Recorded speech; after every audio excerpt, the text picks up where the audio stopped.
नमस्कार साथियों, मैं विपिन फिरसा आपने अपने YouTube platform let's start by Vipin sir पर स्वागत करते हैं। और जैसा कि हमारा सेशन जो चल रहा था, भारतीय राज्य व्यवस्था यानी कि भारतीय संविधान जो था, और उसमें भाग 3 मौलिक अधिकार जो हमारे थे, उसमें 12 से 35 के बीच में जो अनुच्छेद आते हैं, उन अनुच्छेद में जो महत्वपूर्ण अनुच्छेद थे उनको हमने कवर करने की कोशिश की थी। उसमें अनुच्छेद में हम लगभग 22 तक पहुंच चुके थे, और उसी के आगे अब हम आगे के अनुच्छेद जो महत्वपूर्ण हैं उनको कवर करने की कोशिश करेंगे। भाग 3 यानी कि मौलिक अधिकार जो था, अमेरिका से ये भाग लिया गया था, और मौलिक अधिकारों की संरचना जो है अमेरिकी संविधान से प्रभावित है। अगले अनुच्छेद में पहुंचते हैं। अगला महत्वपूर्ण अनुच्छेद है यानी कि अनुच्छेद 24 में क्या कहता है कि जो कारखानों में बच्चे काम करते हैं उन पर रोक लगनी चाहिए, यानी कि वे बच्चे जो 14 साल की उम्र से कम होते हैं उन बच्चों को किसी भी तरीके की, चाहे वो दुकान हो या कोई फैक्ट्री हो या होटल हो, वहाँ पर काम करने से ये अनुच्छेद जो है हमको रोकता है। उन अनुच्छेद के तहत यानी कि कौन से अनुच्छेद 24 के तहत सभी 14 साल के बच्चों को कारखानों में काम करने से रोका जाना चाहिए। अक्सर हम लोग देखते हैं होटलों पर कहीं बर्तन धुलते हुए, कहीं छोटी मोटी दुकानों पर सामान उठाते हुए बच्चे दिख जाते हैं। हमें इस बात से भी जागरूक रहना चाहिए कि कहीं पर अगर इस तरह के व्यक्ति काम कर रहे हैं या बच्चे काम कर रहे हैं तो उन्हें कहीं ना कहीं एक अच्छी व्यवस्था में लाने के प्रयास करना चाहिए, और वो लोग जो बच्चों से काम करवाते हैं कहीं ना कहीं उन्हें भी इस तरीके की समझदारी का परिचय देना चाहिए, ताकि उन बच्चों का भविष्य खराब ना हो सके। और वे बच्चों के लिए नगर पालिकाओं द्वारा बाल पुनर्वास केंद्र वगैरह बनाए गए या चाइल्ड कमीशन बनाया गया, जिनके तहत उन बच्चों को संरक्षित किया जाता है। क्लियर? इसी के साथ आगे आ जाते हैं। अनुच्छेद 15 में है, धर्म के प्रचार प्रसार करने की आपको पूर्ण आज़ादी मिली हुई है, यानी कि किसी भी व्यक्ति के धर्म प्रचार के लिए कोई भी इसमें मनाही नहीं है, चाहे वो हिंदू हो, मुस्लिम हो, सिख हो, ईसाई हो, लेकिन तरीका सही होना चाहिए। किसी को जोर ज़बरदस्ती करके धर्मांतरण वगैरह नहीं करवाना चाहिए। धर्म से रिलेटेड की बात करें, एक और हमारा अनुच्छेद होता है अनुच्छेद 15। उसमें अनुच्छेद 15 और अनुच्छेद 25 में बस इतना सा फर्क है। अनुच्छेद 15 में धर्म को आधार बनाकर किसी के साथ आप विभेद नहीं कर सकते, किसी को अच्छा या बुरा नहीं बता सकते, और इसमें अपने धर्म की प्रचार प्रसार अनुच्छेद 25 में कर सकते। बस इतना सा इसमें फ़र्क है। उत्तर प्रदेश का जो UPSSC एग्ज़ाम होने वाला है 15 तारीख को, उसके पॉइंट ऑफ व्यू से कहीं ना कहीं ये अनुच्छेद जो हैं बहुत ही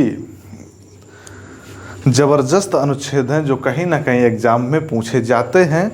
उसके लिए किया गया प्रयास थोड़ा सकारात्मक रूप से आगे बढ़ाते हैं। यानी कि अनुच्छेद 29 और 30 की बात करते हैं। अनुच्छेद 29 और 30 जो है अल्पसंख्यकों की बात करते हैं। अल्पसंख्यक, हाँ, कौन से अल्पसंख्यक? वही जो हिंदू छोड़ के, यानी कि मुस्लिम, सिख, ईसाई, जैन, पारसी, बौद्ध, ये सब अल्पसंख्यक में आते हैं। अनुच्छेद 29 में अल्पसंख्यक के वेलफेयर की बात, यानी कि वो अपने आप को बचाने के लिए, अपने आप को सुव्यवस्थित रखने के लिए वो प्रयास करेंगे। लेकिन जब बात अनुच्छेद 30 की आ जाती है, अनुच्छेद 30 में यही अल्पसंख्यक अपने शिक्षा का प्रचार प्रसार करने के लिए इनको संपूर्ण रूप से आज़ादी मिली हुई है। 29 और 30 बहुत ज़बरदस्त, कहीं ना कहीं एग्ज़ाम में बहुत बार पूछा जा चुका है। 29 में उनके मतलब वेलफेयर में काम करने के लिए छूट मिलती है, और वो अपनी शिक्षा को प्रचार प्रसार करने के लिए अनुच्छेद 30 जो है बना हुआ है। अनुच्छेद 30 के बाद फिर 32 पे आ जाते हैं। अनुच्छेद 32 जो है संवैधानिक उपचारों का उपचार होता है।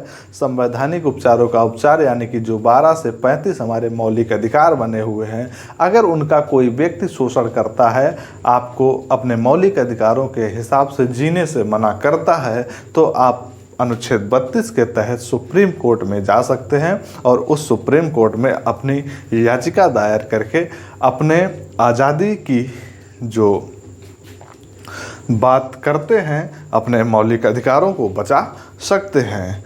अनुच्छेद 226 भी होता है, उसमें अनुच्छेद 226 के तहत आप हाई कोर्ट में भी याचिका दायर कर सकते हैं। और अनुच्छेद 32 के बाद अनुच्छेद 33 आ जाता है। अनुच्छेद 33 सैन्य कानूनों से बंधा हुआ अनुच्छेद होता है जो सैनिक कार्रवाई के लिए प्रतिबंधित है। और अनुच्छेद 33 जो है यानी कि हमारी सैन्य गतिविधियों से जुड़ा हुआ अनुच्छेद है।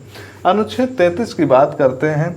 इसके बाद हमारा डीपीएसपी शुरू हो जाता है। डीपीएसपी वही directive principle of state policy, राज्य के नीति निर्देशक सिद्धांत। इसमें जो 36 से 51 अनुच्छेद दिए गए हैं जिसमें बताया गया है कि कोई भी राज्य अपने राज्य में रहने वाले लोगों के लिए उनके वेलफेयर में ये राज्य की जिम्मेदारी होती कि उस राज्य के लोगों के लिए किसी भी तरीके की कोई समस्या जो है उनके आड़े ना आए, उनकी समस्या का समाधान राज्य की जिम्मेदारी बनती है।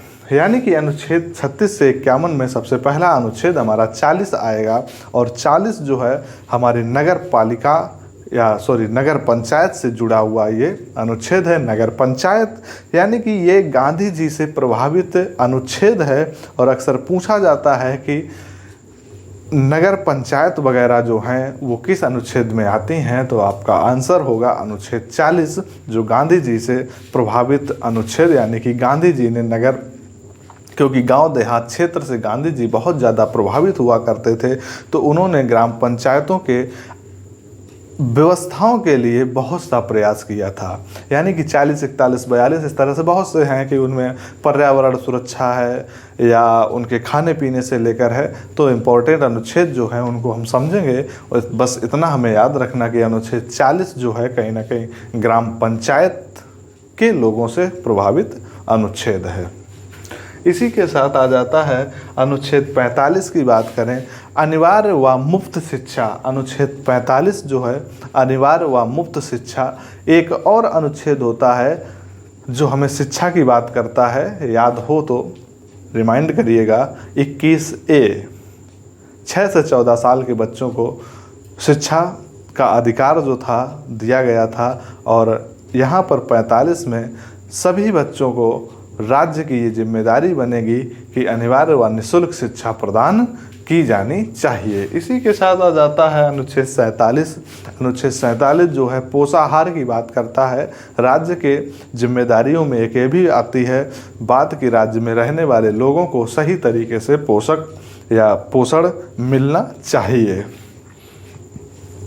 पोषण की बात करें, अनुच्छेद 47 जो आता है, इसी में नशीली दवाएं, मदिरा पान वगैरह जो प्रतिबंधित किए जाते हैं वो इसी अनुच्छेद के तहत किए जाते हैं, ताकि राज्य के लोगों में अगर किसी भी तरीके की इन खाने वाली चीज़ों से दिक्कत आती है तो कहीं ना कहीं हमारा ये अनुच्छेद जो है इस बात के लिए जिम्मेदार होता है।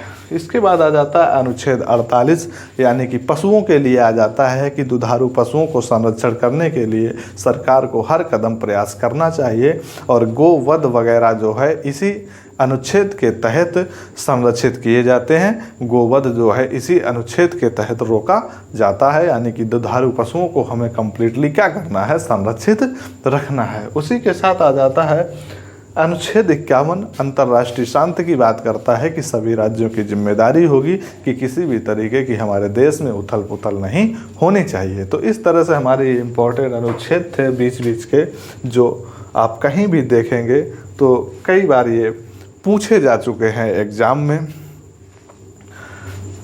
अक्सर छोटे मोटे एग्ज़ाम में ऐसे ही बहुत इनके डीप में नहीं जाता, बस सीधा सीधा अनुच्छेद और उसका वो पूछ लेता है।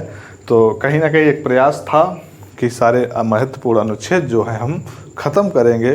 तो उम्मीद करते आपको समझ में आए होंगे। तब तक के लिए नमस्कार, धन्यवाद।